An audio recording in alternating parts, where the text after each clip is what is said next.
Buenas tardes a las personas que nos acompañan, al otro lado del océano y en cualquier otro lugar de España y del mundo. Probablemente tenemos una de las mesas más apasionantes de este seminario. Estamos ya casi al borde de cerrarlo. En mi caso concreto, como profesora de la Universidad de Huelva y de esta casa, para mí es un placer tener a personas de esta experiencia en esta mesa. Voy a hacer una breve mención un poco a los objetivos de la mesa para que nos situemos sobre la temática central, independientemente de que después cada uno aportará su visión. La idea de esta mesa, en términos globales, para mí al menos me parece tremendamente ambiciosa. Hay que agradecer a las instituciones que han promovido este seminario y que se plantearan un debate tan complejo como el que tenemos hoy aquí, la política del encuentro. Yo creo que va a dar para pensar, para reflexionar y debatir. Es un reto que desde la Diputación de Huelva, que desde la Universidad, la Secretaría General Iberoamericana y otras entidades que están soportando el evento, pues nos pongamos a punto de cerrar el seminario planteándonos algo que yo soy socióloga. Entonces, lo digo básicamente porque es algo que probablemente desde la perspectiva de la ciudadanía cuesta trabajo pensar en la política del encuentro cuando lo que, al menos mis estudiantes, algunos que están al fondo, ven que no siempre lo que aparece en los medios de comunicación, que probablemente sea distinto a lo que no aparece en los medios de comunicación, tiene ese punto de escenificación, ¿no? Y algunas veces de conflicto. Se ha hablado durante estos 2 días de algunas metáforas geológicas y guerreras, ¿no? Algunas asociadas con las crisis, con las fricciones. Yo creo que esta mesa da oportunidad para trabajar un poco en estas temáticas y ver cómo desde, por una parte, la visión de 2 políticos que ya no están en activo, pero que han tenido un gran protagonismo, y la visión de 2 expertos periodistas que también llevan muchísimos años en este contexto, cómo se puede articular de forma viable, y quizás esa es la pregunta que inicialmente lanzamos, un tipo de política del encuentro que nos transmita optimismo, pero que al mismo tiempo sea realista, ¿no? Tanto una política ingenua. Bueno, sin más dilación, voy a presentar a las 4 personas que me acompañan, que luego intervendrán en el orden en el que aparece, digamos, en el programa. En primer lugar, Eduardo Madina, que nos acompaña, como podéis ver, telemáticamente. Él actualmente es director de estrategia de Harmon y, bueno, una de las personas más conocidas en España, porque estuvo a cargo de la organización durante una serie de años del Partido Socialista Obrero Español. Eduardo, bienvenido a este foro internacional en el que tenemos la oportunidad de tenerte con nosotros. Y me acompañan en la mesa también Borja Samper, siguiendo por la parte política, que actualmente es director de Relaciones Institucionales de EI, muy conocido también en España, particularmente conocido y querido en el País Vasco como portavoz del Partido Popular del Parlamento Vasco y presidente del Partido Popular de Guipúzcoa, entre otras muchas experiencias que han tenido en política todos ellos. Y yo creo que si esta mesa también es especialmente interesante y quizás un poco diferente a las anteriores, es que tenemos a 2 personas de tremenda y dilatada trayectoria periodística, cubriendo lo que ha venido pasando en el mundo político en España en los últimos tiempos, ¿no? Lucía Méndez, que creo que no necesita presentación. Ella es redactora jefe de opinión desde hace muchísimo tiempo en el mundo, reconocida por sus compañeros de profesión y fuera de la profesión. Para nosotros es un placer tenerte, Lucía, en la Universidad de Huelva y poder escuchar también tu apreciación después de haber estado en ese escenario de ver encuentros y desencuentros a lo largo de todos estos años. Y, por último, pero no sin menos importancia, Fernando Garea, cronista parlamentario también desde hace muchísimo tiempo. Fernando, esta casa es tuya, igual que la del resto. Y, bueno, os dejo. Fernando, sabéis que también tiene una trayectoria que le ha permitido, aunque actualmente es director adjunto del Español, pero su trayectoria abarca cosas como, por ejemplo, ser director del periódico durante un tiempo también. Bueno, no me voy a extender en la presentación, simplemente damos paso a Eduardo. Eduardo, adelante. Bueno, pues muy buenos días a todas y a todos y muchísimas gracias por haberme invitado. No os podéis imaginar la pena que me da no haber podido estar por varias razones. Primero, por el evento.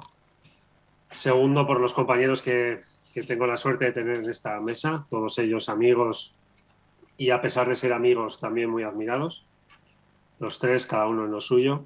Y en tercer lugar, por la provincia en la que se celebra, que es el sitio donde paso muchos días en verano, en un municipio precioso de la Sierra, que se llama Higuera de la Sierra, y que es un sitio muy querido por mí. Así que motivos laborales me han impedido ir, pero os agradezco mucho que me hayáis aceptado en la frialdad de una pantalla ante un tema, bueno, pues tan sugerente como este, ¿no? Porque si hay un elemento del que hemos pecado en los últimos años, que hemos producido en exceso, del que hemos conversado, que hemos analizado, que hemos tratado de corregir, contra el que nos hemos enfadado y del que nos hemos visto formando parte muchas veces en estos últimos años, es esta etapa rara de la política nacional en la que es compartida desde mi punto de vista con muchos países occidentales, que denominamos polarización, confrontación, ¿no? Una gran pérdida de energías políticas de país que ha metido la política en una turboaceleración de competitividad constante, de competencia constante, y que yo creo que ha producido distorsiones que no son exclusivas de este país, pero que son comunes a un tiempo y a un espacio, Occidente, países, sistemas democráticos, economías, OCDE, que comparten algunos rasgos comunes, ¿no? Si lo miramos desde una perspectiva académica, pues encontramos que hay múltiples estudios de múltiples universidades que vinculan autoritarismos y elevados niveles de confrontación, que derivan en algunos casos en autoritarismos, en algunos países no tan lejanos de nuestro entorno europeo y de nuestro contexto occidental. Hay un elemento que lo produce de manera significativa, que es la desigualdad. Se vincula de manera muy directa desigualdad y confrontación elevada, pérdida de calidad democrática y resultados de líderes fuertes o modelos autoritarios, de los cuales estamos muy acostumbrados últimamente a ver ejemplos en distintos continentes y de manera también muy significativa incluso dentro de la Unión Europea. De tal manera que podemos analizar que las condiciones económicas, la estructura económica, de nuevo resulta también determinante de procesos como los que estamos viendo en esta última década de manera muy significativa, no en exclusiva, pero sí muy acelerada y muy significativa, de tal manera que el votante interpreta que cuando el orden económico se ha roto, cuando las condiciones del pacto social se han roto, considera que para su reconstrucción los líderes fuertes tienden a ser más eficaces, ¿no? La década de la crisis de 2008 no es inocua en nuestro país tampoco en esto. Los análisis del CIS perciben que en el año 2019 un 15% de los españoles y de españolas se colocaban en las posiciones más extremas de la escala ideológica. Exactamente el doble de los que se consideraban a sí mismos parte de esa zona extrema de la escala ideológica a principios de la década pasada. Un porcentaje duplicado en tan solo unos años. Lo que sucede entre el año 2010 y el año 2019 básicamente es una crisis económica que deriva en una crisis de intermediación, en una crisis política y de representación, en una crisis institucional, en una crisis de fallo de sistema en nuestro país, con condiciones de impacto muy significativo en algunas capas de la población, en términos económicos y en términos de desafección. Es verdad que, como decía al principio, no es un caso exclusivo de nuestro país. Hay un informe del Pew Research Center, uno de los mejores centros de análisis sociológico de Estados Unidos, que detecta en mayo del año 2020 que el 60% de los votantes demócratas ni siquiera aceptarían la posibilidad de tomar un café con alguien que hubiera votado a Trump en Estados Unidos. La ruptura, por tanto, de la sociedad, la divergencia de una sociedad en dos, su bifurcación en dos estados de ánimo, dos ciclos de pertenencia afectiva, dos percepciones de vínculo emocional diferenciado con su país, con su sociedad y su comunidad política, era ya un hecho más que evidente a mitad de mandato del presidente Trump. Es verdad que esa tendencia, que no la vemos en exclusiva, decía al principio, de nuestro país, que no es uno de los países más significativos de la Unión Europea en términos de pobreza, pero sí lo es en términos de desigualdad. Es un aviso a navegantes que nos acompaña, yo creo que de manera clara en los últimos años y que ha operado, desde mi punto de vista, en la producción de unos indicadores y unos niveles y unas cacofonías de polarización y de confrontación política muy por encima de la media que en los últimos 40 años hemos podido vivir aquí en nuestro país, ¿no? Así que ese círculo que empieza en unas circunstancias de estructura económica que deja de funcionar como funcionaba, que genera una crispación del debate político, que atraerriza en forma de polarización también social y que a su vez alimenta otra vez dinámicas de confrontación política, ¿no? Los últimos estudios del CIS en España indican que no somos el país más avanzado de Europa en términos de afección con nuestro color político, con nuestra identidad, nuestro voto, nuestra ideología, pero somos el más avanzado de toda la Unión Europea a 27, el más avanzado de toda la Unión Europea a 27 en resentimiento partidista hacia el adversario político. Somos el que más rechaza al adversario, mucho más que el que más quiere al propio partido con el que uno se identifica. Así que opera la política en estos niveles de confrontación sobre una realidad social que es incómoda de analizar y incómoda de reconocer, pero que es cierta, de los míos contra los suyos.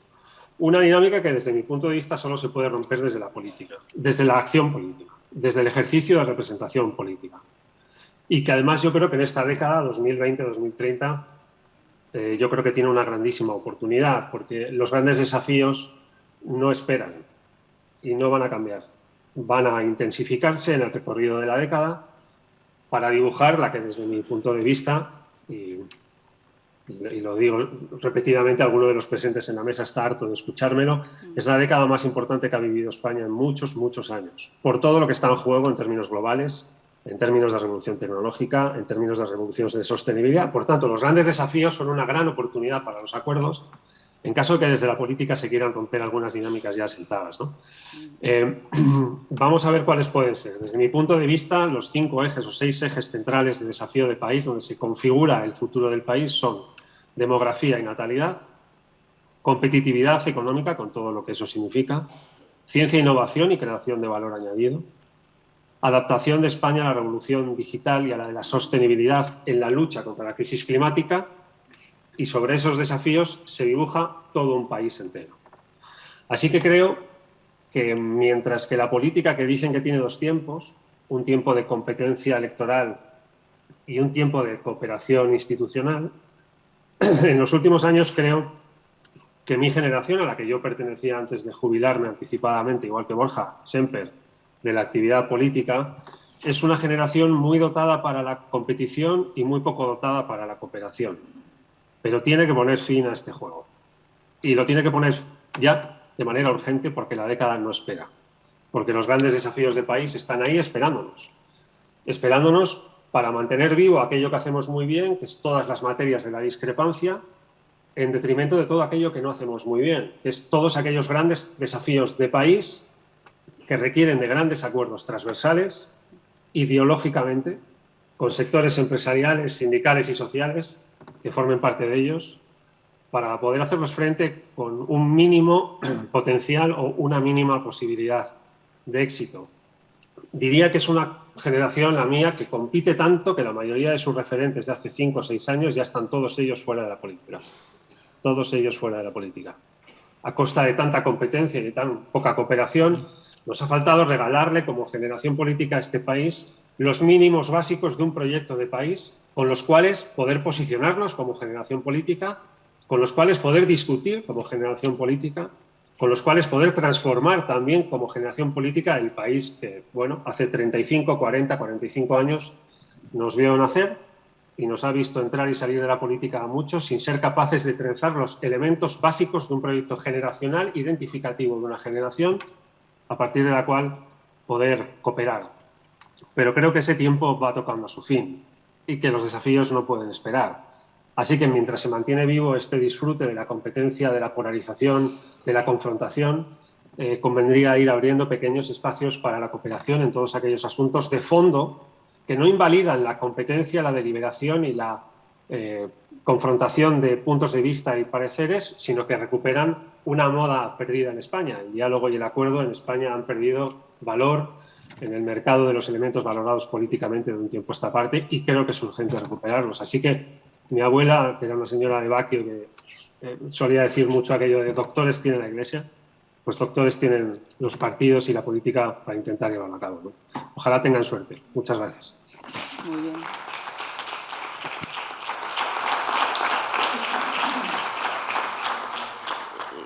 Gracias, Eduardo, por ajustarte al tiempo, porque realmente has planteado algunos temas que son de enorme calado, empezando por la cuestión económica, ¿no? que va unida también a toda la cuestión política.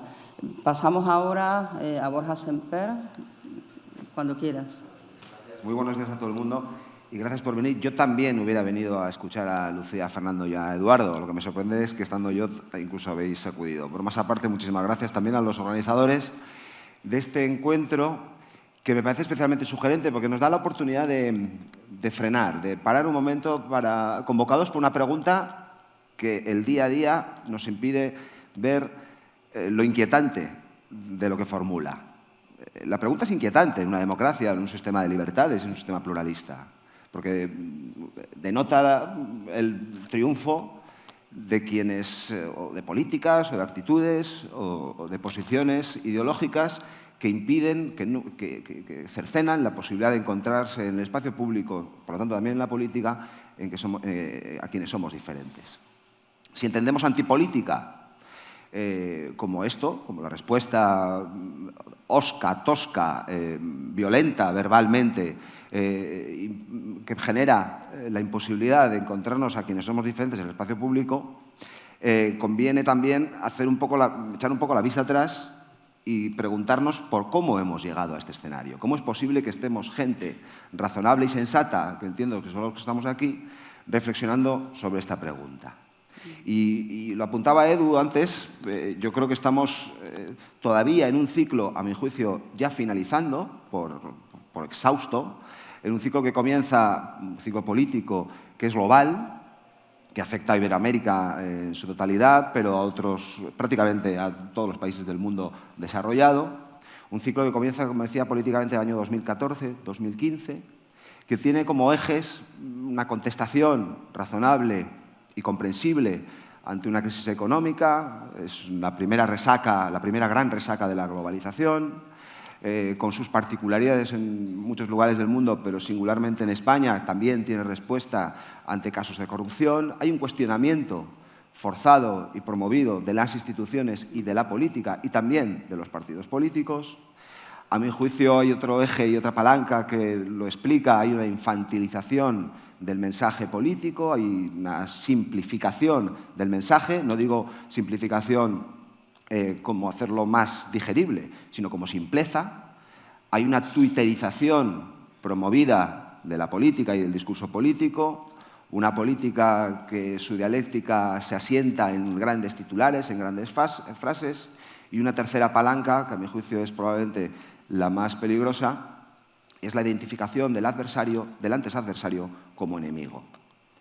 Esto es promovido, insisto, en su origen por otra serie de circunstancias, pero es corrompido por movimientos de corte populista, a uno y otro lado del Atlántico, e insisto, y en otros muchos países desarrollados, que lo que provoca no son respuestas y no son situaciones de satisfacción ante una sociedad preocupada y enfadada, sino lo que provoca es echar más leña al fuego, o por lo tanto también más gasolina al fuego.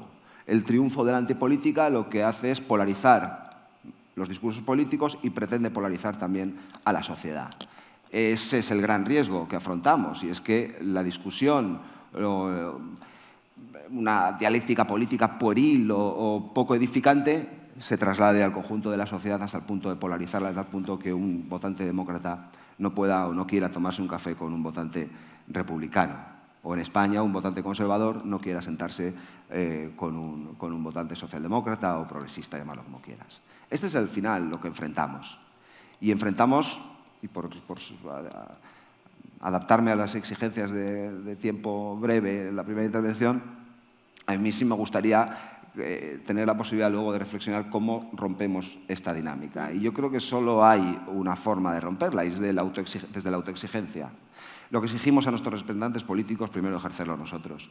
Exigir una política edificante, exigir una política de contenidos en la que podamos volver a hablar de política, podamos volver a hablar de modelos de sociedad, podamos volver a hablar de contenidos profundos y no epidérmicos.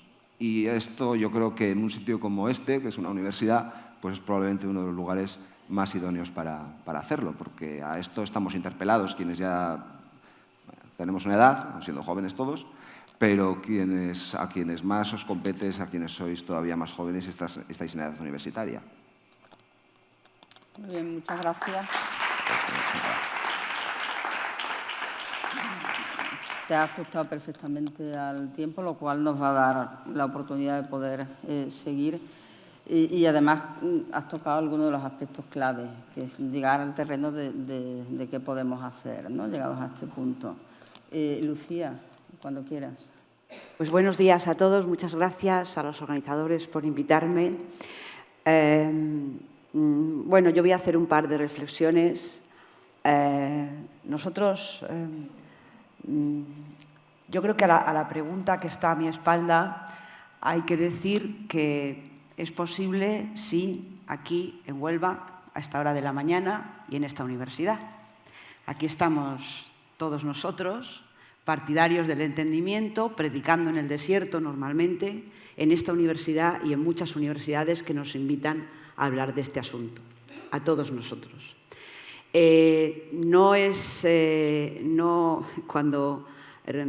Cuando nos mandan el programa y nos ponen el título de la mesa redonda, todos nosotros nos preguntamos, pero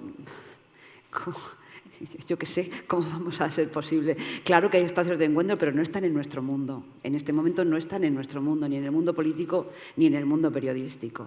Y hay que ser sinceros y hay que decirlo, porque el mundo político y el mundo periodístico no viene de Marte, sale de la sociedad. Yo no estoy muy segura de que en la base de la sociedad un votante conservador no se pueda tomar un café o no se quiera tomar un café con un votante progresista en este país. No estoy segura. Tiendo a pensar que en la base hay algún entendimiento más que en las alturas. Quiero pensarlo o deseo pensarlo. No sé si estoy en lo cierto, pero por lo menos deseo pensar que eso es así y que en la calle esto es así. Es verdad que hay algunas cosas que pueden, en fin, que hacen que esto pues sea considerado en fin, como un pesimismo, ¿no?, existencial. No somos capaces de entendernos, ¿no? Yo voy a hacer un par de apuntes simplemente, uno político y otro periodístico. Creo que lo que está pasando ahora mismo no se puede entender sin todos los acontecimientos que nuestra generación y nuestra sociedad ha tenido que vivir.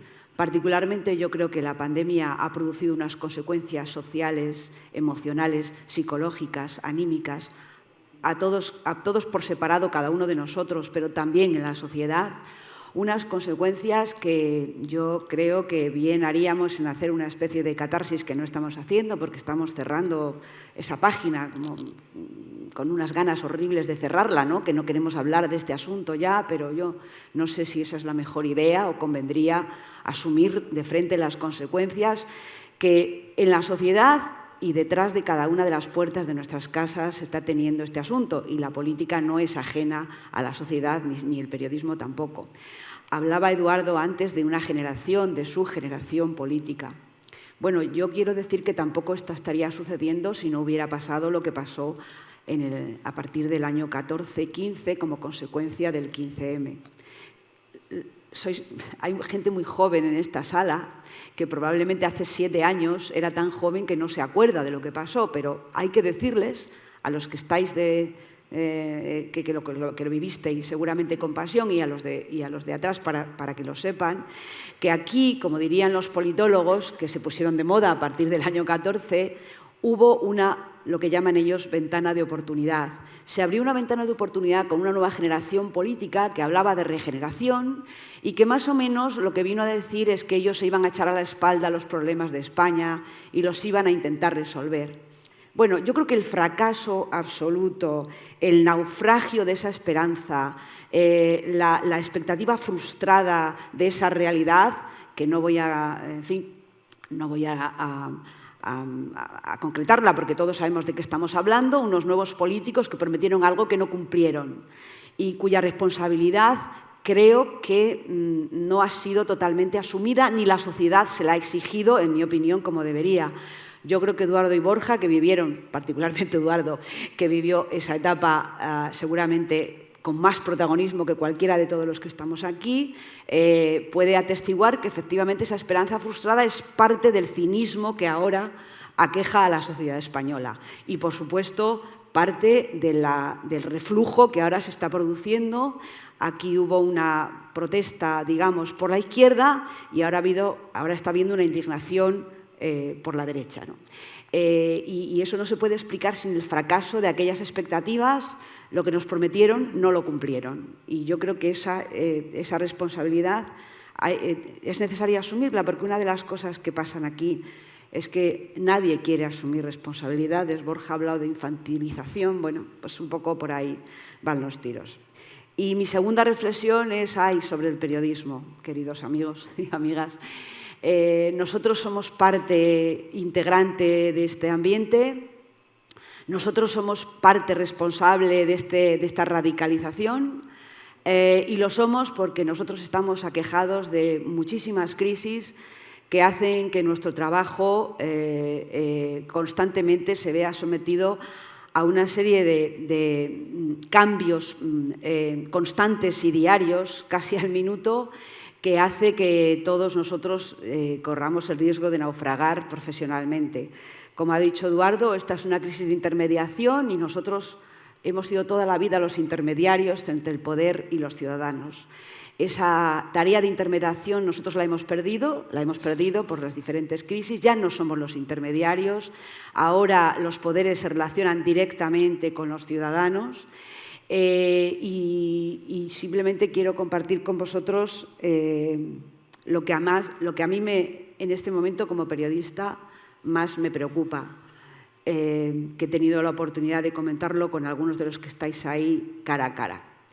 Creo que la mayor amenaza para la libertad de expresión en este momento es el protagonismo de las personas más fanáticas y más radicales que a través de las redes sociales presionan a los periodistas para que escriban lo que ellos quieren. No lo que los periodistas en el ejercicio profesional, según su criterio, pueden escribir, pueden comentar, pueden difundir en las tertulias o en los medios. Es decir, los fanáticos nos piden que digamos exactamente lo que ellos quieren que digamos. Y si no lo hacemos, estacazo. Y si no lo hacemos, insultos. Y si no lo hacemos, presiones. No solamente los fanáticos y los radicales, esto lo están haciendo parte de la clase política que ahora mismo está, en fin, no en activo o no solo en activo. Trump empezó decretando enemigos del pueblo americano a los periódicos convencionales, a la CNN, al New York Times, al Washington Post, diciendo que los hechos alternativos que él establecía eran las noticias y no las mentiras que difundían los medios convencionales.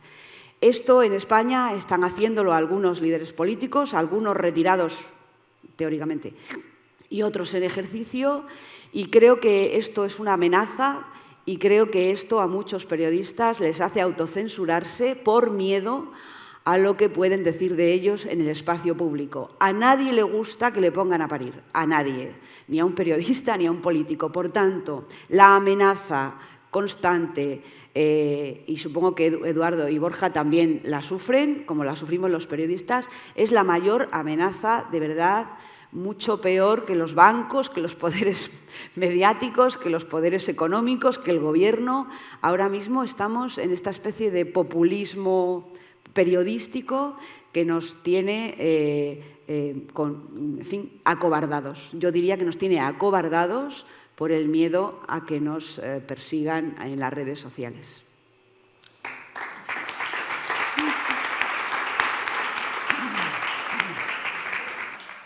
Muy bien, Lucía. Yo creo que vamos entrando progresivamente en faena. Fernando. Bueno, buenos días a todas y todos. Gracias por la invitación y gracias por escucharnos. La verdad es que hablar de encuentro y entendimiento con dos especialistas mundiales, tanto que yo les llamo Borja Madina y Eduardo Semper, creo que es bastante atrevido. Y además creo que ellos en sí mismos son un argumento a exponer sobre este tema, porque ya es significativo que dos partidarios del diálogo sean expolíticos, o sean expolíticos precisamente porque son partidarios del diálogo. No hay muchos políticos en activo que lo sean. Yo intentaba ser lo más optimista posible en la exposición, pero no es un día fácil por el contexto internacional, pero tampoco en el nacional, que es a donde voy a ir, intentar aterrizarlo lo más posible hacia las cosas que vivo todos los días. Yo creo que no es fácil los encuentros y los acuerdos ahora, por varias capas distintas, cada uno que las ponga en el orden que quiera. La de los políticos, porque con una generalización que siempre es injusta, se vive en la confrontación y además se ha hecho de la estrategia de confrontación la estrategia política de los principales partidos y políticos. La de los medios de comunicación, me sumo a lo que dice Lucía, pero yo añadiría mucha más autocrítica por parte de lo que hacemos diariamente los medios de comunicación y que vamos, digo el vamos en primera persona del plural para que no haya duda, dándole al fuelle, al fuego para cada día avivarlo más todavía porque funciona el clickbait, las visitas, etc. Y luego hay otro escalón que es el de los ciudadanos que también tienen su responsabilidad, tenemos nuestra responsabilidad en esta polarización que creo que les llega a ellos y que en gran medida se suman. En el escalón de los políticos, insisto, con esta generalización que siempre es injusta, yo creo que está claro que se ha impuesto esta política que han estudiado, que han aportado muchos autores, que tiene que ver con el nosotros y los otros, que tiene que ver con la confrontación y con los adversarios teóricos que siempre hay que tener para hacer política según esas teorías. Yo suelo ver una diferencia evidente y que me parece que es ilustrativa entre los políticos y los sindicalistas. Los sindicalistas habitualmente tienen una ventaja, en mi opinión, respecto a los políticos y es que habitualmente los buenos sindicalistas buscan acuerdos mientras que los políticos habitualmente buscan desacuerdos, por lo menos en los últimos tiempos. Estamos en un momento en la política española, por aterrizarla aún más, en la que hay política de dos bloques concretos, que creo que todos tenemos en la cabeza identificados, y además esos dos bloques, los líderes de esos dos bloques, han elegido en distinto grado y con distintos postulados, han elegido esa confrontación para hacer política. Han elegido, por ejemplo, la economía, esto que nos afecta tanto a los ciudadanos y que nos machaca, como campo de confrontación política. Nos engañan con supuestas ofertas de acuerdo. Los periodistas, en términos futbolísticos, nos comemos el amago, nos comemos el regate cuando dice ha habido una oferta de pacto y una oferta de acuerdo. No, ninguno de los dos quiere acuerdo. Uno, porque cree que la manera de ganar esas elecciones es utilizar esa confrontación y otro, porque ya tiene un bloque establecido en la que no entraría ningún acuerdo con otro partido del otro bloque. Se piden acuerdos, incluso con los de su propio bloque, y se presentan decretos que no se pactan previamente, sino que luego se piden adhesiones. Fijémonos bien que a veces, cuando se presenta un decreto, por ejemplo, en el Congreso para convalidarlo, importa no solo convalidarlo, obviamente, sino conseguir un relato de quién se ha opuesto a ese relato porque está en contra de esas medidas que tú has presentado en el Congreso. Eso favorece la confrontación y, desde luego, no el entendimiento ni el diálogo. Hay casos más evidentes, el Consejo General del Poder Judicial, que ahí creo que hay un culpable muy claro, que es quien desde el principio se ha negado y lo ha bloqueado y es responsable. O mejor dicho, es irresponsable, porque creo que es muy irresponsable mantener esa posición con las instituciones. Es verdad que hay entendimiento dentro de los bloques, por ejemplo, el bloque de gobierno, pero si nos fijamos, ese entendimiento tiene que ver más con evitar que ganen los del otro bloque que adhesión de los propios partidos que forman parte de ese bloque. ¿Qué es lo que no se hace habitualmente en la política española? Tejer complicidades. Por ejemplo, se celebra en Madrid una gran cumbre de la OTAN. Creo que no hay un tema de Estado mayor que una cumbre de la OTAN. Y, sin embargo, el presidente del Gobierno ni llama siquiera al líder de la oposición para informarle de esos acuerdos, que además tienen una prolongación en el tiempo y en varias legislaturas. No es estrictamente nuevo. Por ejemplo, cuando los atentados del 11M, y esto creo que Eduardo lo recuerda bien, si el presidente del Gobierno de entonces hubiera llamado esa misma mañana al candidato del otro partido a las elecciones y hubieran comparecido los dos juntos, probablemente la historia política de España hubiera cambiado, pero de lo que se trataba era de ningunear al otro, evitar que el otro tenga foco, etc. Sé que me arriesgo a ser equidistante, y esto es significativo porque precisamente la palabra equidistante es la que se ha convertido en uno de los grandes insultos que te pueden arrojar en la cara en redes y en lo que explicaba Lucía. Fijaros que hay sobre la mesa, desde hace tiempo y ahora algunas más, reformas constitucionales bien sencillas y además cargadas de razón todas ellas. ¿Por qué no se hace? Porque no hay posibilidades de consenso. Y además se la tiran a la cara si no hay acuerdo sobre esa posibilidad, y a lo mejor hay que ir al fatalismo de que en la historia de España, y esto es un hecho absolutamente objetivo, nunca se reforman las constituciones, siempre se derogan. En este país solo se han hecho cambios mínimos y por exigencias desde fuera, más que por acuerdos. Hay esperanzas, y no quiero meterme en el terreno de Carlos Malamud, del profesor Malamud, viendo Chile, por ejemplo, donde se han dado cuenta que o tienes una cierta transversalidad o acuerdo o no hay posibilidades de lograr esos consensos básicos. Hay una parte de gran culpa, como decía antes, de los periodistas, de los medios. Fijaros que los que habitualmente, insisto en la primera persona del plural, salimos a los medios, por la mañana criticamos que no haya pactos y por la tarde hacemos este periodismo del zasca y de la rectificación, y usted dijo no sé qué hace no sé cuántos años.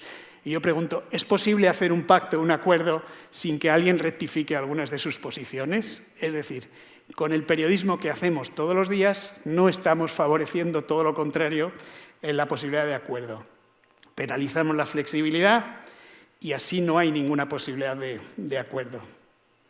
Bueno, antes, por cierto, en la mesa anterior alguien ha dicho la palabra tertulias y ha aclarado. Lo digo en sentido positivo, lo cual me ha llamado la atención de cómo la palabra tertulias en las que participamos ya tiene ese sentido negativo, precisamente porque desde ahí se polariza y no se favorece el acuerdo. Bajamos a los ciudadanos. Y ya voy a terminar porque Eduardo además ha explicado bien esta parte y cómo los ciudadanos reaccionan a todo esto.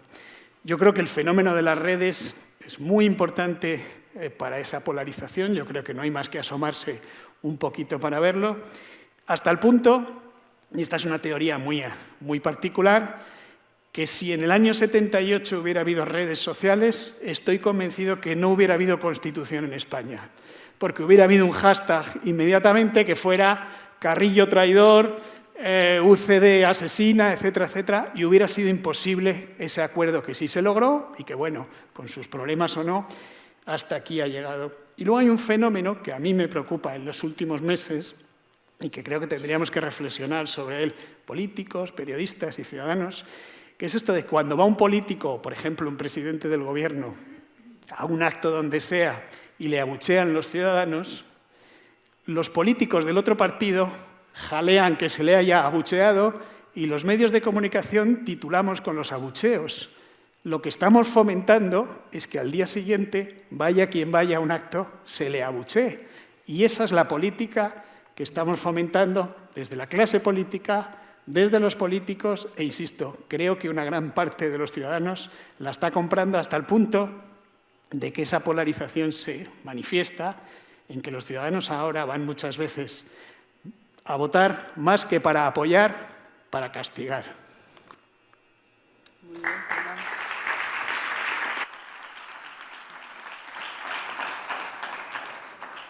llegamos a un momento complejo.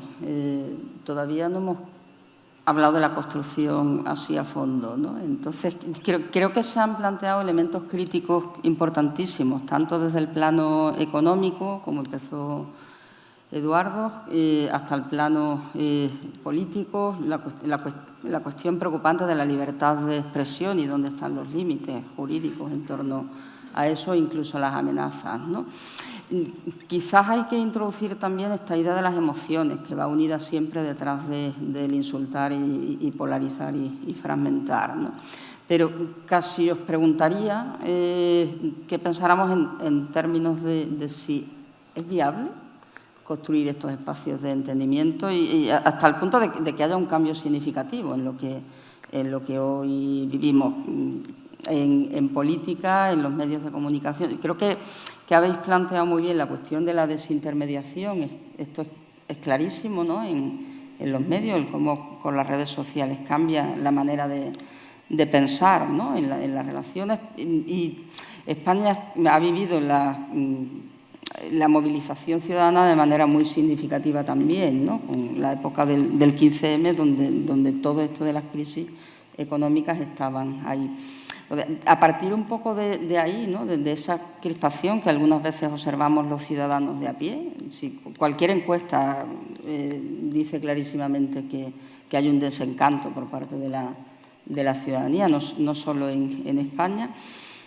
A partir de ahí es posible construir. O sea, a mí me gustaría preguntaros por experiencias concretas vuestras o que hayáis observado que puedan servir de hoja de ruta, de rumbo, no buenas prácticas en el sentido de que sean universalizables, porque siempre, bueno, pueden variar, pero ¿lo veis posible? ¿La política del encuentro es posible? O sea, ¿cómo habría que hacerlo? Porque yo creo que la clave de esta mesa, y es la dificultad también, ¿cómo tenemos que hacerlo, ¿no? ¿Cómo lo veis?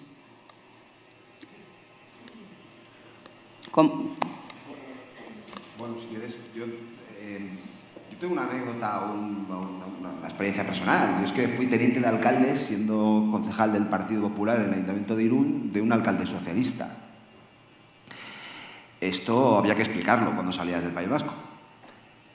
También voté en una sesión de investidura, siendo parlamentario del Partido Popular, voté como lehendakari a un candidato del Partido Socialista.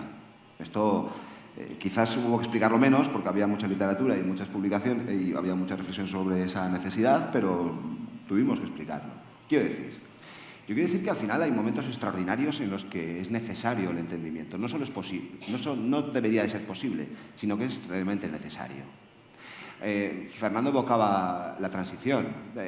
Es fácil caricaturizar esto del entendimiento, ¿no? Como alguien, pues un cantautor sale con una guitarra o uno con un violín, se caricaturiza al blandengue, al buenista. Bueno, yo creo que es al contrario. Yo creo que es lo más complicado en un tiempo como el actual es encontrar estadistas además de políticos. Hay muchos políticos. Lo que no tengo tan claro es que haya demasiados estadistas o muchos estadistas. Sí los hubo en momentos no tan lejanos en la incipiente democracia española de la transición.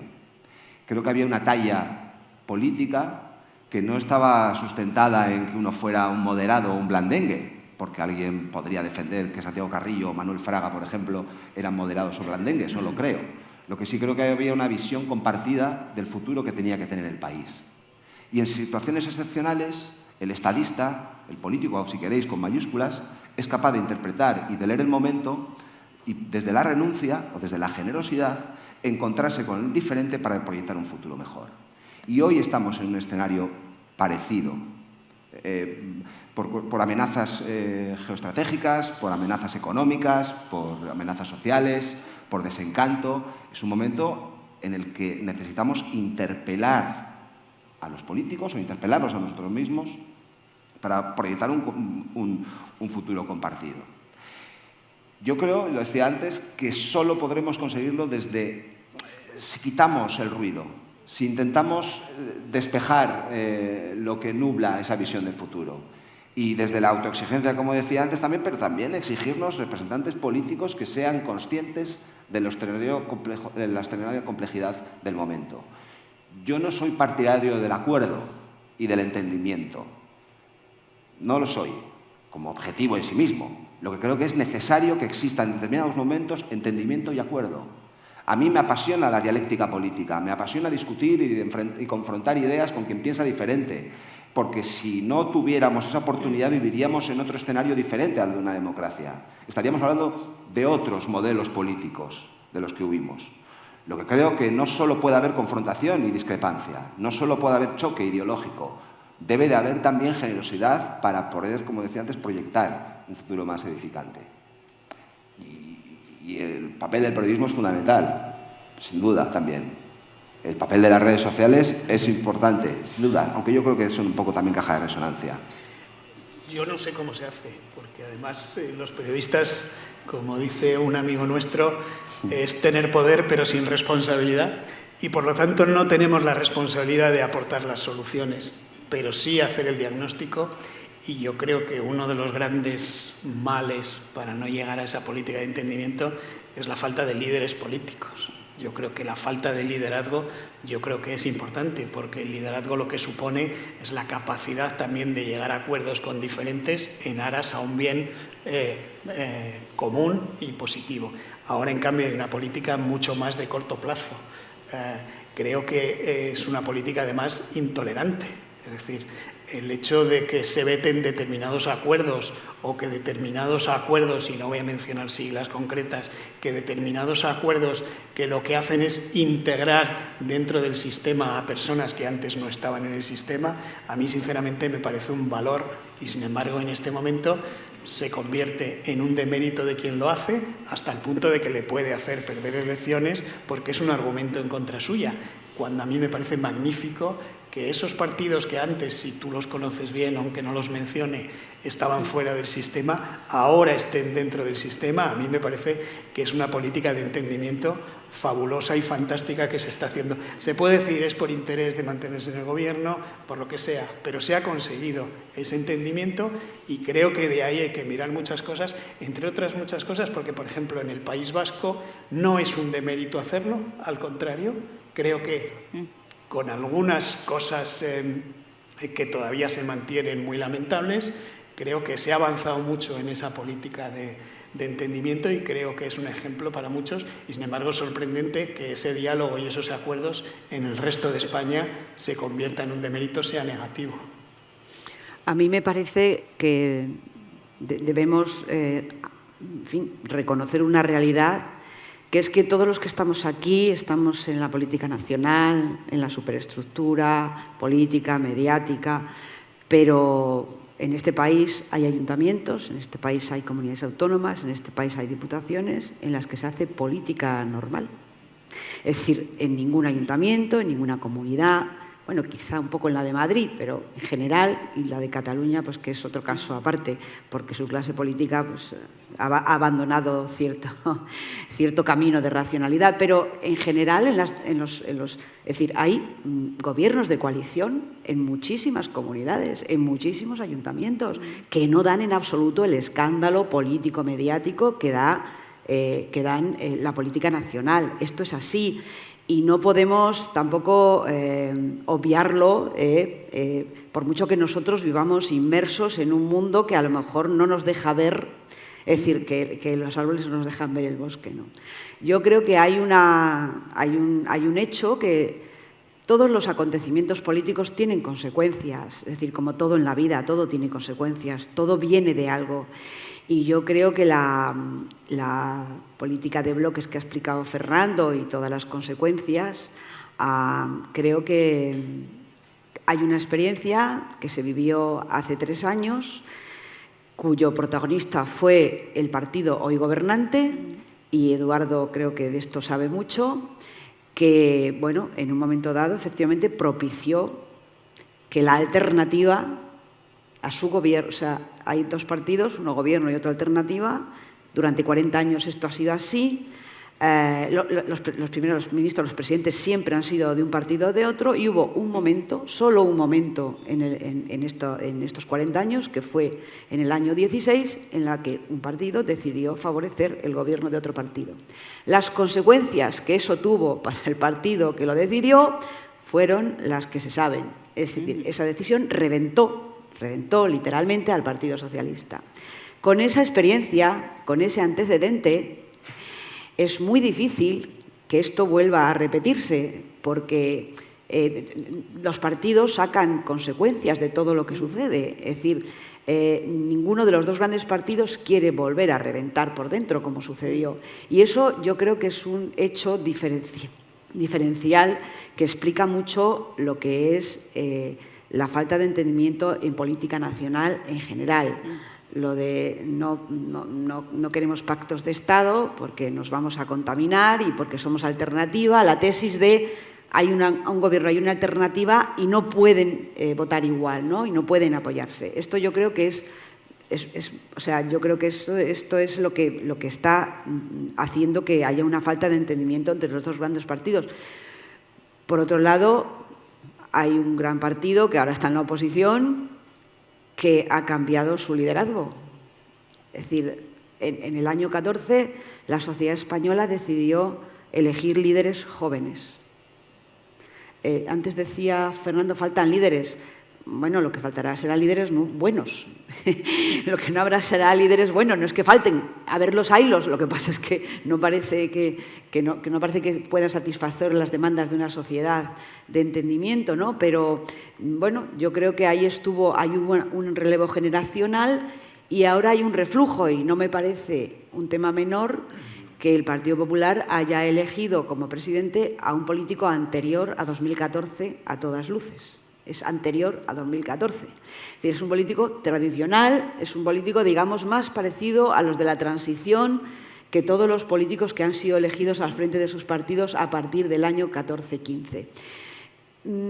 ¿Que eso vaya a suponer un cambio en la dinámica política del país? Pues yo no lo sé, porque yo sí quiero decir, y algunos me habréis oído, sí quiero decir que yo he estado en muchos sitios como este en el año 14, en el 15 y en el 16. Y en todos los sitios defendí una cosa de la que luego me he tenido que arrepentir. Yo defendí la incorporación de los nuevos políticos y de los nuevos partidos porque me parecía que era imprescindible que los dos grandes tuvieran un escarmiento por los grandes abusos de la ocupación de las instituciones, de la corrupción y de todo lo que sabemos. Yo he mostrado mi arrepentimiento en público y lo he escrito incluso. Yo ahí me equivoqué. No merecían la confianza, igual que no merecían la confianza de los 9,5 millones de votantes que en el año 15 tuvieron los dos partidos nuevos. Yo me equivoqué, no eran los líderes que parecían, por tanto, es muy difícil que ahora yo pueda hacer que yo pueda decir algo de lo que va a pasar en el futuro, una proyección de futuro, porque me he equivocado muchas veces y porque muchas veces la política tampoco obedece a la lógica política que nosotros intentamos aplicar en nuestros análisis. Muchas gracias. Eduardo. Bueno, sí, me ha gustado mucho la alusión que ha hecho Lucía Méndez al 15M, porque no lo hemos tocado nadie, excepto ella, en la primera intervención, y sin embargo creo que es un proceso político de enorme trascendencia en la década desde mayo de 2011, que es cuando surge el estallido, abril, pleno momento electoral de elecciones municipales. Y creo que ha marcado de una manera muy significativa todos estos procesos políticos que analizamos de esta década, ¿no? Yo creo que el 15M canalizó muy bien los descontentos de un momento de crisis y de desorientación general por una crisis financiera de difícil aproximación, pero los tradujo muy mal a la acción política. Canalizó bien el descontento y lo tradujo mal a la acción política, de tal manera que entramos en un ciclo de inflación de las palabras y de los significados, donde cada vez era mayor la promesa política, el cielo por asalto, cambiar la democracia, siempre cada vez más grandes las palabras, más en mayúscula, más elevada la promesa política y cada vez más pequeño el logro político. Y cuando la promesa es muy grande y el logro es muy pequeño, en ese espacio intermedio aparecen todos los desajustes del funcionamiento democrático que hemos vivido en los últimos años de una manera muy nítida. Yo personalmente creo que en nuestra generación, de la que me sentí de alguna manera por mi etapa política, me sigo sintiendo parte, creo que ha fallado exactamente ahí. en la traducción de las energías ciudadanas a un proyecto compartido de país, que no lo tenemos. Y porque no lo tenemos de manera compartida, aun con todas las diferencias que son fundamentales para poder, vamos a decir, expresarlo bien, comprenderlo bien y hacerlo partícipe del conjunto de esta sociedad, no lo tenemos. Insisto, sujetado sobre nuestras diferencias, creo que es por eso que esta generación política tiene ya más gente fuera que dentro y que está empezando a ser sustituida, como bien decía de nuevo Lucía, por gente que pertenece a la generación política anterior o incluso a la anterior de la anterior. Todos tenemos los nombres, pues quizá empezando por el mío, es ese año 2014 que señalaba antes Lucía, en aquellas primarias del Partido Socialista, y siguiendo por todo lo demás, que ya no están. Gente que venía a cambiar la democracia y que, sin embargo, han visto en el ciclo corto de 4 años cómo ha sido la democracia la que les ha cambiado a ellos. Gente que llegaba con grandes palabras y que algunos han ido en silencio y otros se han ido a otro tipo de guerras de otra naturaleza, en otro tipo de formatos. Pero nuestro principal problema ha sido que hemos sido incapaces de tener un proyecto de país sobre los elementos fundamentales de una década que creo, y ese es el gran drama, el gran déficit, cuando me preguntan qué faltó en tu etapa política, etcétera, siempre pienso en eso, que no fuimos capaces, yo entre ellos, de convencer a una generación para afrontar los elementos fundamentales donde el país se la juega. No digo que no haya elementos importantes en el debate de esta legislatura y leyes súper relevantes que me lo parecen, pero creo que en los fundamentos, desde el punto de vista de esta generación, no hemos sido capaces de leer un mundo en cambio que está trasladando al Pacífico, que es el océano más lejano, todos los epicentros, los comerciales, los productivos, los poblacionales, los culturales y los geopolíticos. En el año 2030 se van a consagrar todas esas tendencias. Si cogemos el mapa este que nos enseñaban en el colegio, España es el país, junto con Portugal, que peor le viene el Océano Pacífico. El 60% del crecimiento de la economía mundial va a estar centrado en China, India y Sudeste Asiático. China va a ser la primera inversora en tecnología avanzada del planeta, la segunda Estados Unidos, que va a ser a su vez la primera en tecnología y en gasto militar. Va a ser el epicentro donde se van a concentrar todas las sinergias de producción de conversación mundial. No va a quedar ningún país europeo dentro del G8. G8 tenía 6 países europeos en el año 80, cuando Borja y yo estábamos empezando a nacer, él en Irún y yo en Bilbao. Ya no va a quedar ninguno. Por tanto, el desafío es de una enorme magnitud. Debería haber sido suficiente este contexto de cambios como para que la generación sintiera que tenía un mandato de país al que hacer frente. Lo señalaba Fernando antes, ¿no? Si no llega a haber, o sea, quizá no hubiera habido Constitución si llega a haber habido Twitter, pero la Constitución en realidad se puede explicar desde 4 grandes renuncias, ¿no? El jefe del Ejército Republicano en la defensa de Madrid, Santiago Carrillo, renunciando a la República. El secretario general de un partido que parecía tener un origen marxista, renunciando al marxismo, Felipe González. El secretario general del movimiento, Adolfo Suárez, renunciando al movimiento. Y un ministro de Franco renunciando al franquismo. Esas 4 renuncias dan lugar a esta democracia.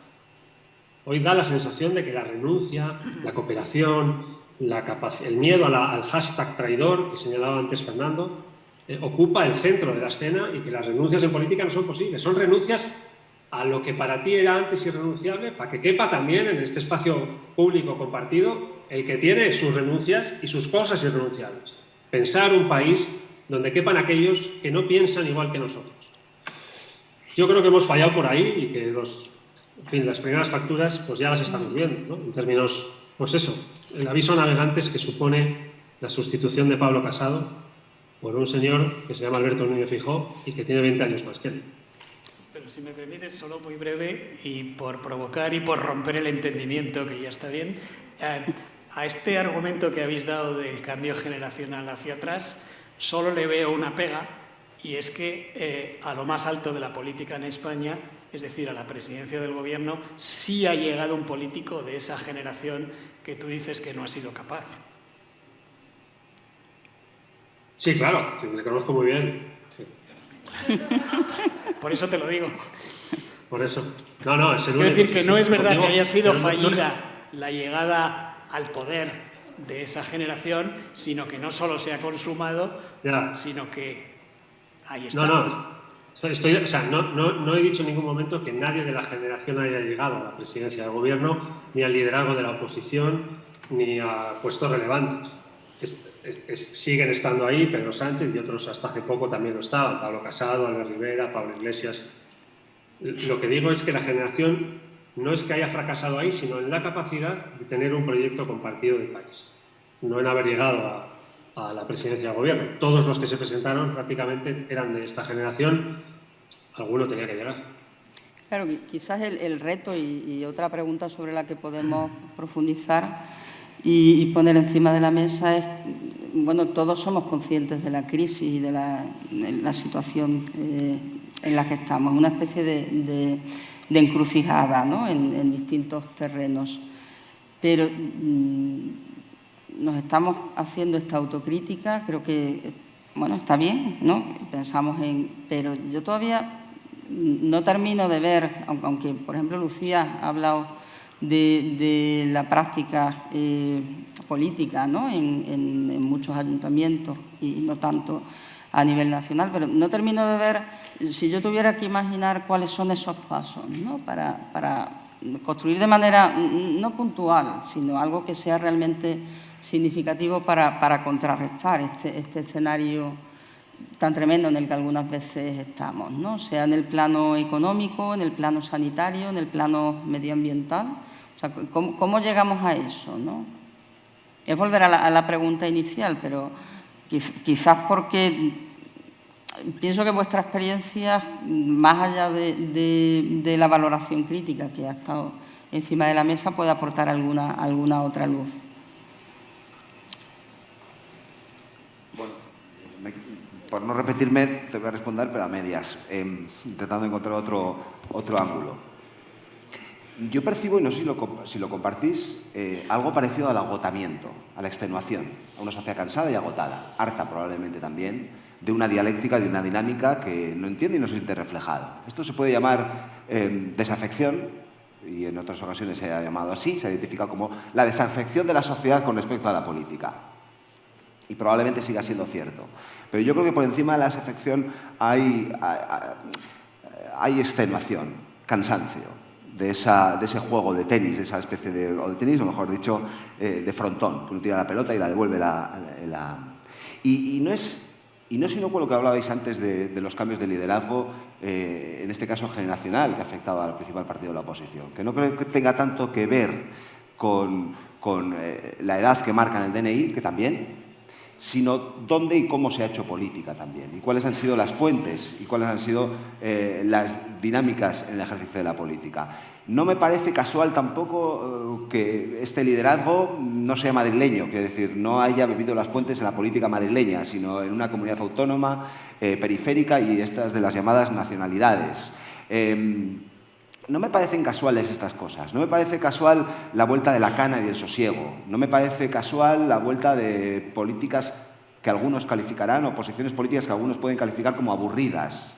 No me parece tampoco casual e inocuo liderazgos que empiezan a girar hacia mensajes que dicen yo no vengo a insultar, sino que vengo a ganar. Creo que algo está pasando y alguien está identificando que ese agotamiento y esa extenuación necesita y reclama de respuestas en este orden y en este perfil.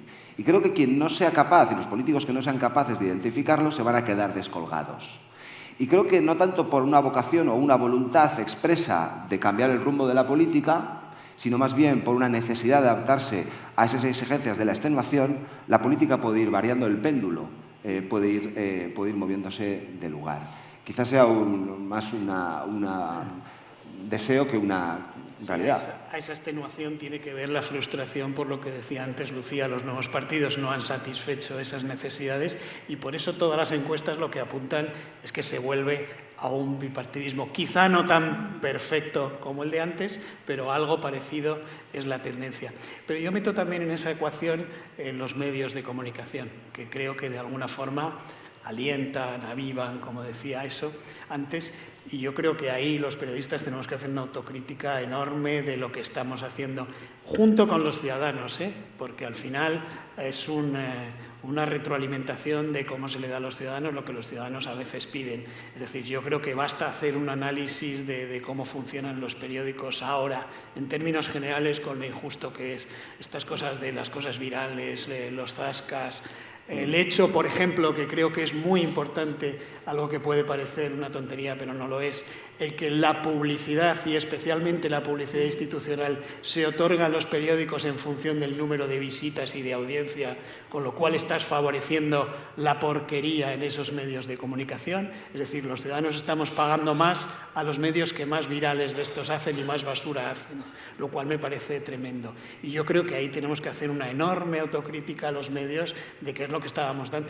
El entendimiento es aburridísimo. Es decir, una apertura del periódico de acuerdo sobre no sé qué, no lo ve nadie, es aburridísimo. En cambio, si dices el zasca de Madina a Borja Semper, si es que lo hubiera alguna vez, el zasca entre los dos, creo que eso hace que suban las visitas muchísimo, visitas que además hacen que luego haya más publicidad y haya más ingresos para el medio. Ese círculo vicioso en el que estamos tiene mucho que ver con todo esto. No solo es responsabilidad de los políticos, de los líderes políticos, sino muchísimo de los medios que estamos favoreciendo eso, estamos cada día ayudando a que eso se produzca y se lo estamos dando a los ciudadanos, y hoy por hoy parece que los ciudadanos lo consumen.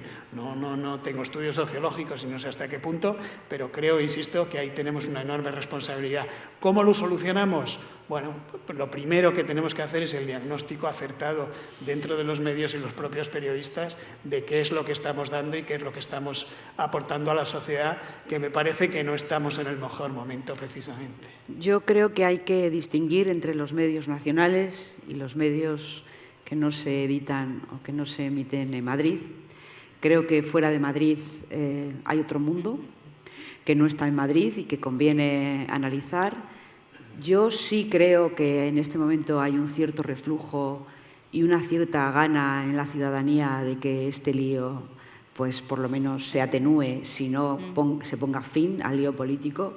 Bueno, yo creo que las elecciones que se celebraron en la comunidad andaluza van un poco por ahí, ¿no? Aquí había un partido que hizo una campaña enormemente radicalizada, pidiendo el voto a los andaluces para condicionar al siguiente gobierno. Y ese partido fracasó en su intento político, y eso yo creo que es una lectura política que conviene hacer.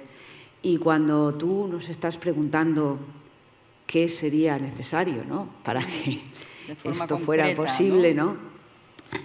Yo, bueno, en fin, podríamos decir muchas cosas, pero yo creo que hay una cosa que a mí me parece que en este momento es una desgracia para la democracia española, que es una falta de respeto absoluto por las instituciones del país en general. Creo que los partidos, algunos de ellos, no respetan a las instituciones. A mí me parece que estos días hemos tenido la oportunidad de ver un gran espectáculo en el Reino Unido. En el Reino Unido, que lleva varios años avergonzándonos a todos y a sí mismos en su política interior, con Boris Johnson, el Brexit, todas esas cosas. Y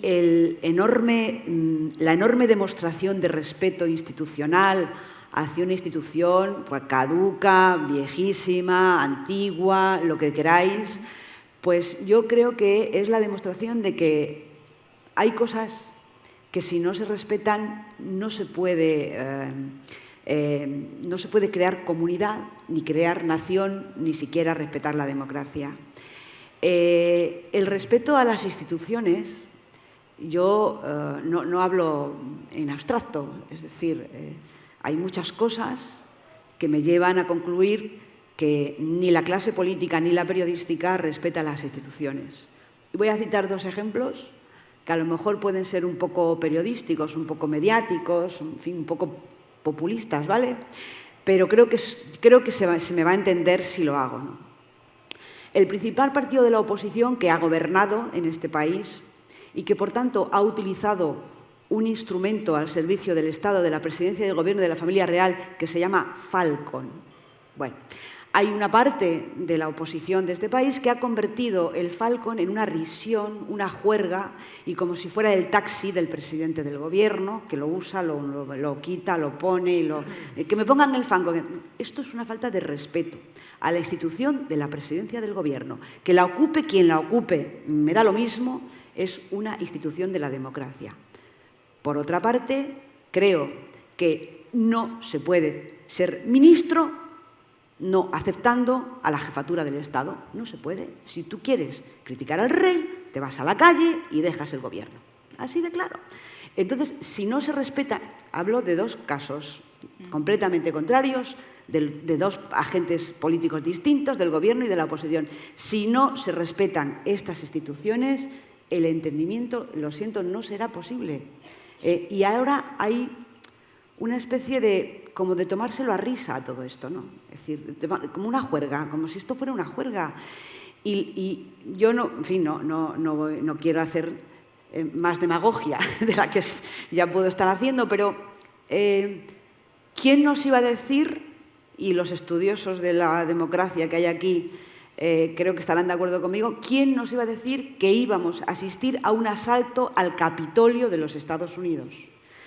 El máximo órgano de expresión de la democracia en América, la democracia por excelencia. Es que esto tiene un caldo de cultivo. Es decir, si tú te tomas a chacota y a cachondeo las instituciones, bueno, pues es decir, pueden pasar muchas cosas. Y yo creo que ese es uno de los problemas de fondo de lo que estamos hablando. ¿La propuesta cuál es a partir de ahí? Porque hablamos de desconfianza. ¿Cómo habría que construir esa confianza? Respetando las instituciones. Llegando a lo concreto. Las instituciones también tienen que respetarse a sí mismas. Sí, pero quizás hemos hablado en la mesa anterior de los distintos niveles de actuación, no solo el político, ¿no? ¿Cómo veis? ¿Pensáis que se está trabajando este tema también en la gente joven? Porque el que haya personas que dan descréditos al Falcon o a cualquier otra cosa que se viralice, pues tiene que ver también con...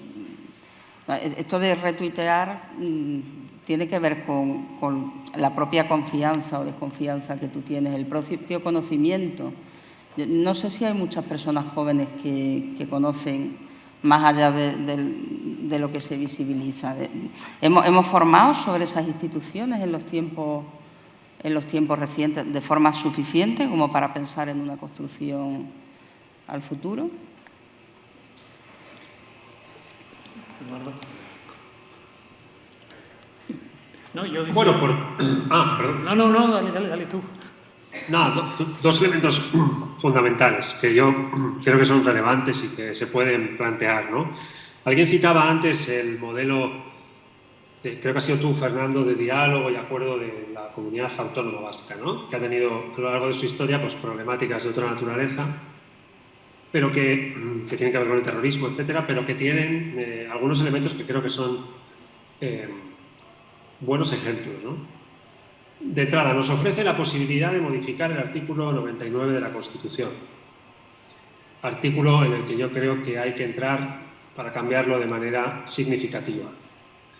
Para que nunca más vuelva a ser posible que el sistema institucional ni siquiera arranque.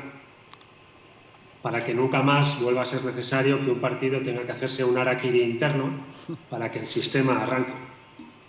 Para que nunca más partidos que no tienen capacidad de formar gobierno bloquee la posibilidad de que lo forme aquel que ha tenido un mayor respaldo ciudadano en unas elecciones generales. ¿Qué tiene de particular el modelo vasco? Que en el reglamento del Parlamento Vasco y en el Estatuto de Autonomía se determina un procedimiento de elección del Lehendakari, el artículo 99 es el de la investidura del presidente del Gobierno, de la Constitución española. Sin embargo, en Euskadi prevé un modelo de elección donde en primera vuelta se puede votar sí, no y abstención, y en segunda vuelta solo se puede votar sí y abstención.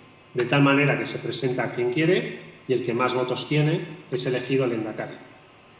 Esto es contracíclico a lo que pensamos. Pensamos que provoca legislaturas de un único color político en minoría e inestabilidad. Y lo que han producido las 14 legislaturas de la Comunidad Autónoma Vasca, con problemáticas, insisto, de una naturaleza dramática durante 40 años, son 12 legislaturas de acuerdos transversales. Ha habido acuerdos PSOE-PP. Borja votó a favor de un Lehendakari socialista. Ha habido acuerdos PSOE-PNV. Ha habido acuerdos PNV-Izquierda Unida. Y 12 veces se han puesto de acuerdo partidos diferentes de las 14 legislaturas que se han celebrado desde que entró en vigor el Estatuto de Autonomía. Desde mi punto de vista, los dirigentes políticos tienen que sentarse a modificar el procedimiento de elección del presidente de gobierno, que es el artículo 99 de la Constitución, para que nunca más vuelva a pasar lo que nos pasó, que en 3 años votamos más que en 12 anteriores, que se repitieron las elecciones 2 veces y porque el PSOE desbloqueó la situación a un coste enorme, dado que no tenía circunstancias internas para hacer lo que, bien analizadas para hacer lo que hizo. El resultante fue el que todos conocemos. Pero eso, por poner un ejemplo práctico, que es a lo que nos invita a Estrella, la moderadora, pues lo pondría como primer gran acuerdo de los actuales dirigentes políticos. No vaya a ser que vayamos a elecciones cuando toquen y de nuevo vuelva a no haber gobierno, como las últimas elecciones, que también se repitieron. En el interregno de uno y otro, un partido desapareció prácticamente, Ciudadanos en concreto, pero se volvieron a repetir. Así que creo que eso hay que cambiarlo. Y 2, tenemos que mandatar con nuestro voto, con nuestra palabra, con nuestra energía ciudadana y con nuestra militancia en los partidos políticos, ¿no? Yo soy militante del Partido Socialista, Borja lo es del PP, cada uno tiene un partido más a mano para que se sienten a ponerse de acuerdo en los elementos básicos de un proyecto de país, un pacto de Estado contra aquellos desafíos, amenazas y elementos de contexto global donde España se la va a jugar. El todo por el todo entre hoy y el año 2035. El todo por el todo. ¿Es eso posible? Bueno, en fin, sé que es utópico, ¿no? Cuando cuestan 2 años y medio después de que termine el mandato del Consejo General del Poder Judicial elegir a los que gobiernan el Poder Judicial. Estamos asistiendo a un espectáculo vergonzoso en todo lo que afecta al Consejo General del Poder Judicial. Así que sé que todo esto es mucho pedir, pero si lo enfriamos y lo descontextualizamos de la burbuja política donde habita solo la política nacional, lo ha dicho Lucía 2 veces y lo comparto. Una cosa es el nivel autonómico y el municipal, que funciona perfectamente y de manera envidiable en España, con quizá la excepción de Cataluña por su proceso propio en los últimos 35 años de manera continuada, y otra cosa es el plano de la política nacional donde todo se ha fragmentado, roto y resignificado en los últimos 5 años o 6 años. Así que creo que esos son 2 elementos que podrían ser fáciles, los elementos fundamentales de un proyecto de país y la reforma del artículo 99 de la Constitución. Vamos llegando a propuestas. Yo esta sí la veo mucho más concreta después de un... Sí, lo que pasa es que conduce a la melancolía el buen deseo de Eduardo. Es decir, en el Congreso está atascado desde hace meses, el otro día hablaba Eduardo de eso en la radio, simplemente cambiar la palabra tan ofensiva como disminuidos, que todavía está en la Constitución, por personas con discapacidad, que creo que ya es comúnmente admitido. Si los partidos, los 2 grandes partidos, no son capaces siquiera de cambiar ese término de la Constitución, creemos que es posible a corto o medio plazo que se pueda cambiar ese artículo, porque también hay artículos ofensivos, por ejemplo, el de la prevalencia machista en la sucesión a la corona, etcétera, etcétera. Lo que ocurre es que me parece que el hablar de cambios constitucionales, desgraciadamente, y lo digo con mucho pesar, me parece que en este momento es bastante... inviable. Más que inviable. Bueno, es que probablemente en estas 2 cosas que habéis enumerado y en algunas otras no hay discrepancia. Ese es el problema encima. Los 2 grandes partidos podrían, Claro. de hecho, están de acuerdo. El problema está que abrir el melón de una reforma constitucional ahora mismo, con la composición del Congreso de los Diputados y con las dinámicas políticas que existen, es entrar, con perdón de la expresión, en un carajal de imposible salida. Y de esto probablemente también son conscientes. El problema es que estamos en un ciclo continuo electoral que impide también reordenar el camino, el rumbo. Yo estoy de acuerdo con Edu, lo razonable sería una especie de pactos de la Moncloa del siglo XXI, en un momento como el actual. También hay inflación, como la había en aquel momento, también había grandes amenazas y reformas necesarias del mercado laboral, como las hay hoy en día. El mundo se ha transformado y vosotros afrontáis, aquí, fíjate, decirlo es especialmente importante, se afronta un mundo y un mercado que se ha transformado también, básicamente, porque el mundo se ha achicado y las competencias son diferentes. Es decir, todo apunta a que es necesario. Lo que sucede es que el año que viene hay unas elecciones autonómicas municipales, entonces no paremos. Un momento que hay unas elecciones municipales y autonómicas y aquí las dinámicas son las que son. Bueno, pues después de las elecciones municipales y autonómicas, que hay un verano por medio, no, un momento, pues que luego hay elecciones generales. Y entonces, claro, no vamos a empezar a... Y es un ciclo no virtuoso, ¿no? Porque vivimos a corto y las reflexiones y los análisis y las decisiones son más tácticas que estratégicas, que tiene su explicación. Pero lo complicado es pararlo. Lo complicado es echar el freno de mano e intentar ponernos de acuerdo, que eso sería lo fácil, sino desarrollar, que es lo verdaderamente complicado, esas medidas y esas respuestas que a todas luces, y no hace falta tener muchas, son necesarias. Y por eso yo creo que solo cabe perseverar e insistir y no aflojar en la exigencia y en la determinación en esta búsqueda. Nos quedan muy pocos minutos. Me gustaría plantearos, Lucía, Fernando, ¿cómo podéis ayudar desde los medios a facilitar? No digo que haya consenso, porque en el debate, como planteaba antes Borja, bueno, no vamos a llegar a consensos absolutos, ¿no? Pero ¿cómo se podría facilitar, en mayor medida que hasta ahora, y desde vuestra perspectiva y vuestros medios, el que se llegaran a estos cambios, ¿no? En momentos como el que estamos ahora? A ver, yo he llegado a un momento de mi vida en el que solo creo en el testimonio personal y en el ejemplo personal. Yo creo que hablar de que los medios tienen que cambiar en general, bueno, los medios no son ONGs, los medios son negocios y por tanto buscan su beneficio y buscan su rentabilidad económica. Es decir, los medios hace mucho que renunciaron a construir una democracia y estas cosas, ¿no? O a echar una mano en la democracia, ¿no? Yo por eso creo que no es acertado hablar de la transición como un ejemplo, porque la transición y los pactos de la Moncloa se hicieron para que hubiera democracia y ahora ya hay democracia. Es decir, no estamos en la misma circunstancia. Estaremos en otra, digamos, en otra encrucijada, pero ya no para construir la democracia, sino para hacer ¿qué democracia? Pero en aquel momento eso se hizo para que hubiera democracia, porque si no, no lo hubiera habido.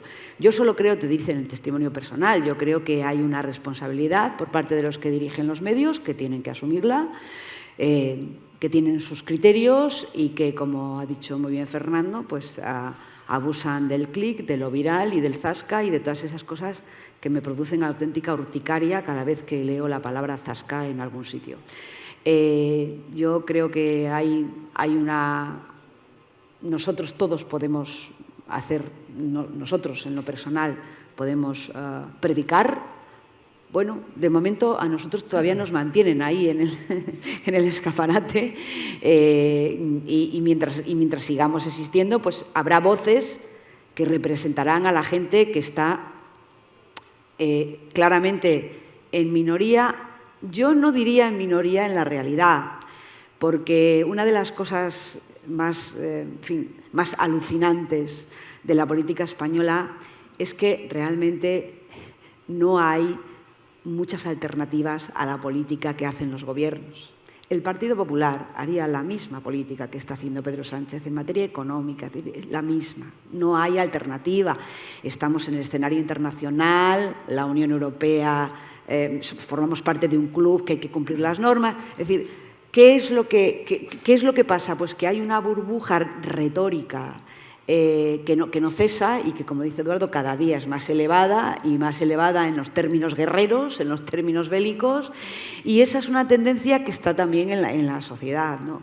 Yo creo que hay muchas voces que discrepan de eso, hay muchas voces en los periódicos. Lo que pasa es que vivimos en un momento en el que el que más grita es el que más protagonismo tiene. Esta es la realidad. Sí, yo, además de todo esto que tiene que ver con las empresas y sus rentabilidades, etcétera, sí que hay una autocrítica profesional que tenemos que hacer. Antes Eduardo hablaba del fracaso de una generación de políticos y yo, que ya estoy, digamos, llevo ya muchos años en esto, me duele el que mi generación de periodistas hemos fracasado en algo, y es convencer a los nuevos periodistas, a los jóvenes periodistas, que hacer periodismo es contar historias. Qué fácil, ¿verdad? Pues no. A mí me pasa cuando voy a universidades o a lugares donde hay gente joven que quiere ser periodista o periodistas que empiezan, y es que con 20 años te dicen, yo quiero ser tertuliano. Hemos fracasado si no les hemos metido en la cabeza a esos periodistas, a esos nuevos profesionales, que hacer periodismo es contar cosas. Lo digo yo, que voy a tertulias, bueno, porque hay que ir y porque forma parte de mi labor profesional. Pero creo que alguien que empieza tenga como aspiración ser tertuliano en lugar de contar historias. En nuestra época teníamos el síndrome del Watergate, que todos queríamos contar una gran historia que derribara un gobierno. Bueno, ahora con la generalización injusta, los periodistas jóvenes prefieren ser tertulianos y hacer opinión con YouTubers 20 años. E influencers. Claro, que está basada en la opinión tertuliano. y no en la información. Es decir, a mí me parece que hay un fracaso de nuestra generación de periodistas por no haber conseguido transmitir eso a los nuevos periodistas, y eso, unido a lo que explicaba Lucía antes de las empresas, lo que provoca la situación en la que estamos, que insisto, para intentar solucionarla, lo primero que tenemos que hacer es ser consciente y hacer autocrítica de eso. Y solo una cosa muy pequeña, al hilo de lo de las instituciones. Yo estoy por el respeto a las instituciones. El problema es que quienes están en esas instituciones son los primeros que no las respetan. Claro. Por poner varios ejemplos. ¿Es posible tener respeto a un Consejo General del Poder Judicial que se niega siquiera a cumplir la ley? No es fácil. Te puedes quedar con las siglas o con el edificio, pero no con las personas que están dentro. Lucía lo ha dicho a propósito del entierro de la reina de Inglaterra. Cuando se produzca, ¿es posible el mismo respeto en un entierro a nuestro anterior jefe de Estado que el que se ha producido en Gran Bretaña? Pues sinceramente a mí me cuesta, porque las personas que han encarnado esas instituciones, y he puesto solo 2 ejemplos, pero podría haber más, no solo no la han respetado, sino que ni siquiera se han preocupado de reformar y cambiar esas cosas que las podían mejorar. Porque detrás del que no se cambie la Constitución no solo está la falta de entendimiento de los partidos, sino también está la resistencia de muchas instituciones a que se les modifique y se les arregle. Pero, por Fernando, ejemplo, la monarquía. Y hasta pero aquí. las instituciones trascienden a las personas. Eso es lo que digo. Os voy a pedir algo como muy telegráfico para ya cerrar, porque estamos en el tiempo y tenemos la siguiente mesa 1 minuto.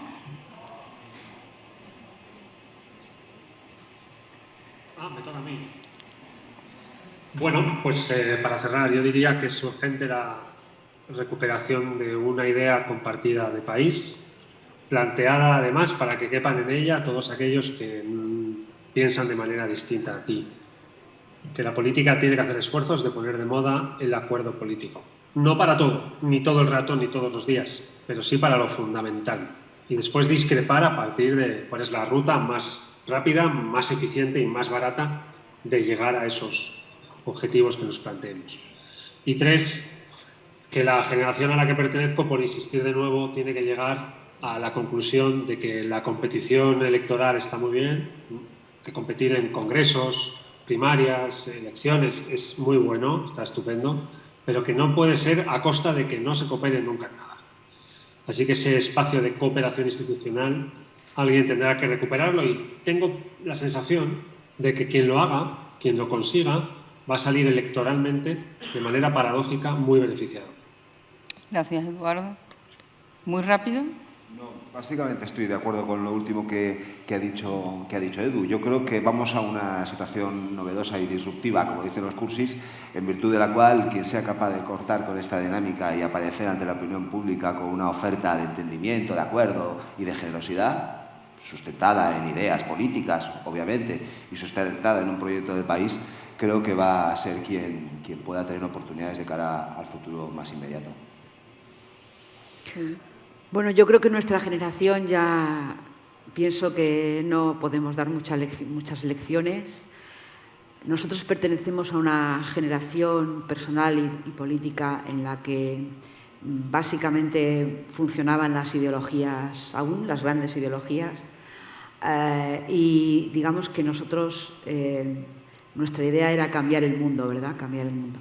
Bueno, pues yo creo que eso, en fin, ya se ha demostrado que es imposible, y pienso que el futuro del país pues solo pertenece a los que están aquí sentados, ¿no? Que son más jóvenes, que son los que tendrán que reorganizar la sociedad de acuerdo con lo que, en fin, con lo que ellos puedan considerar. Y a mí me gustaría, sí, que esa reorganización pues no fuera la que es ahora mismo, pero nosotros ya, por desgracia, poco más podemos hacer que predicar en las tertulias y aquí donde nos piden que lo hagamos y nos dejen. Bueno, yo creo que está en manos de todos. Yo creo que cada uno tiene su grado evidente de responsabilidad en función del poder que tiene.